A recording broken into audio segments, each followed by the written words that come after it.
This is Jeff Carter with another COVID-19 U.S. case update for you.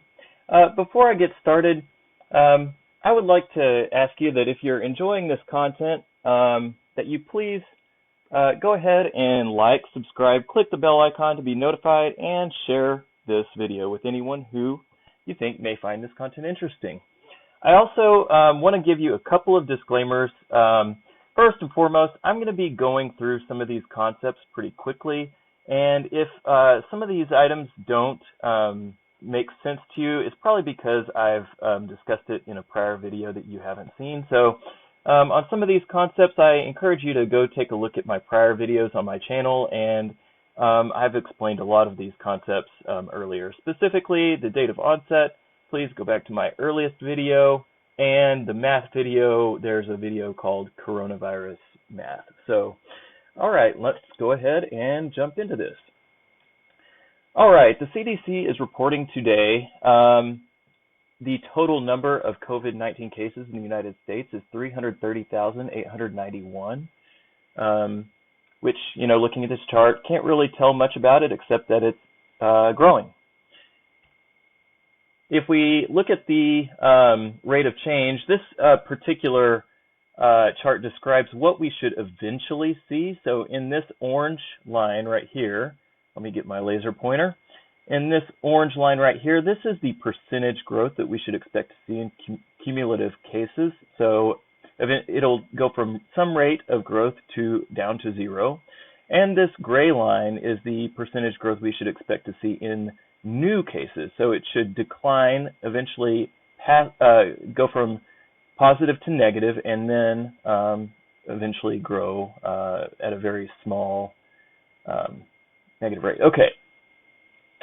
So with the cumulative cases, we do see that the growth rate has gone from this really volatile high growth period, eventually smoothed out to the 15% that I reported last time, and in the last few days, it's actually declined even further to, this is daily growth, so it has grown 9% over the prior day. And so obviously this is great, but 9% is still growth. We obviously want to see that get real close to 0 as fast as possible. So the best way to figure out how that growth rate is going to change is by looking at new cases.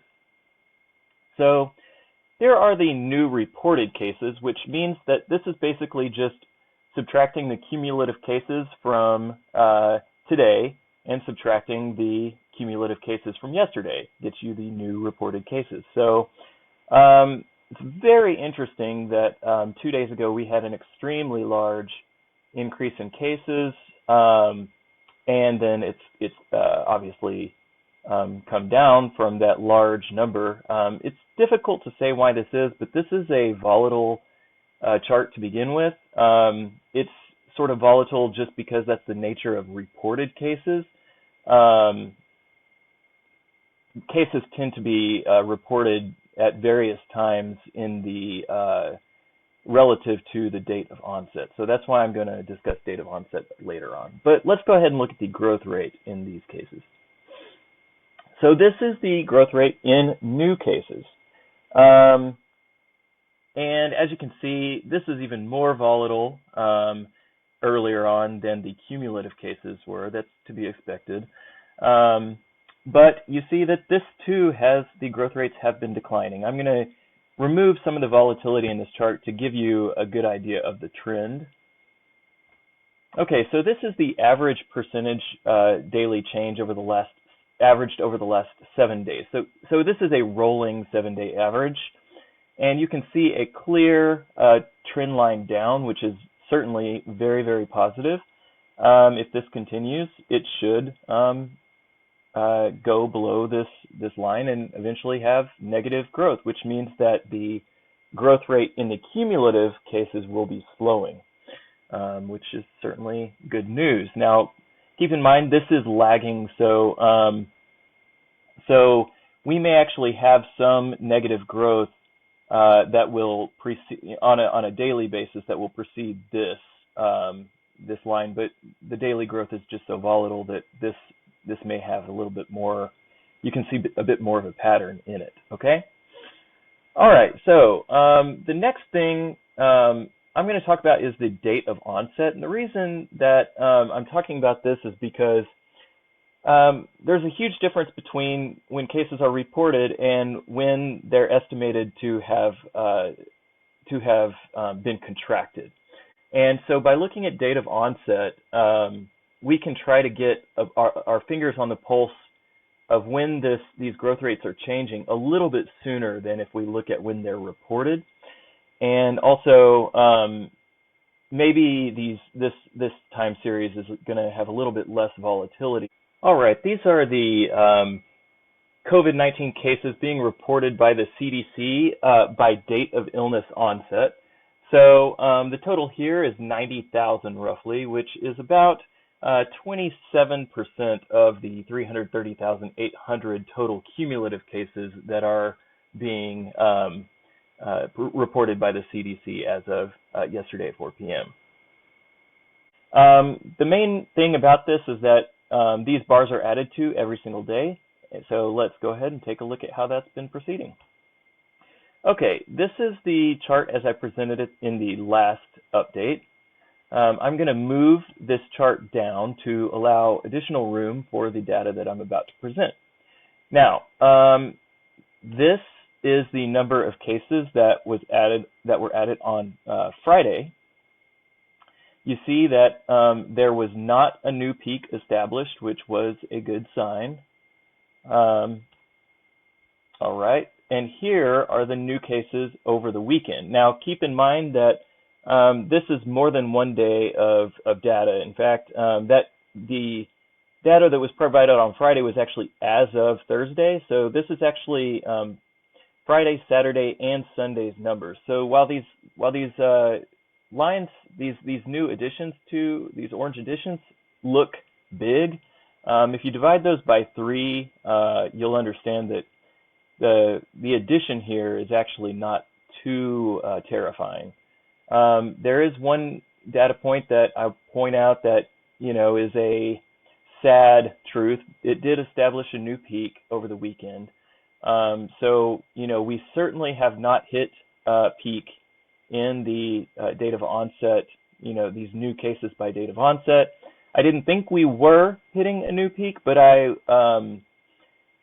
was cautiously optimistic that we had started to slow down, and I'm still cautiously optimistic that we have started to slow down. And let me show you some other reasons for that. Okay, this is the logarithmic growth chart. So as this line continues in a straight line, basically that's saying that this is continuing to grow exponentially. So I'm going to show you, this is the chart that I presented. Okay, yeah, this is the chart that I showed you on the last update, and this is the new chart, okay? So we're still seeing exponential growth. This new peak here, though, it's not establishing the same growth rate. I'm not saying that that it's not going to, but it's not established it yet. So again, I do have some cautious optimism. I still have cautious optimism.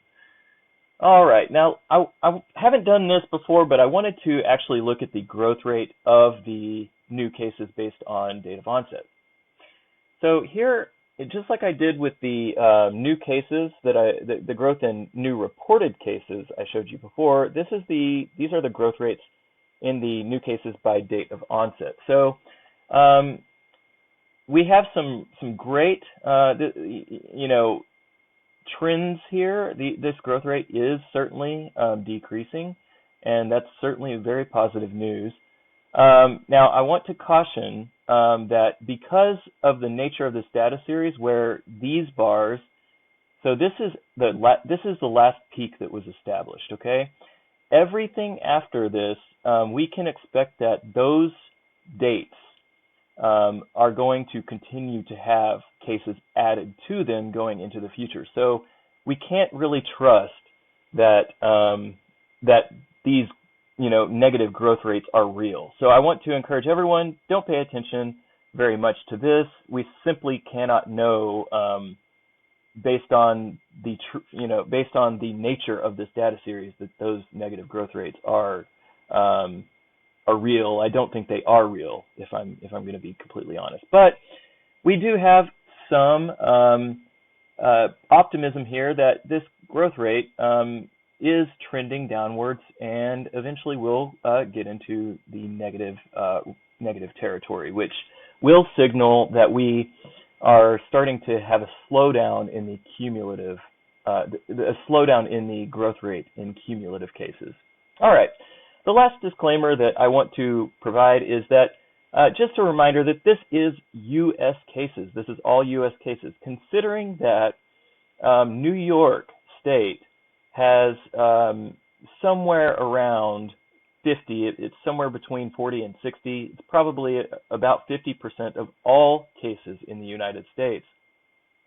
The overall U.S. numbers are going to be overly impacted by what's happening in New York, and every other geographical area in the United States is certainly going to be experiencing, they're going to be at a different stage, and so they're going to be experiencing different growth rates. New York has been taking very active mitigation efforts for a while now, and very aggressive and active mitigation efforts. So I want to encourage everyone to, this is just illustrative of what's happening over the entire U.S.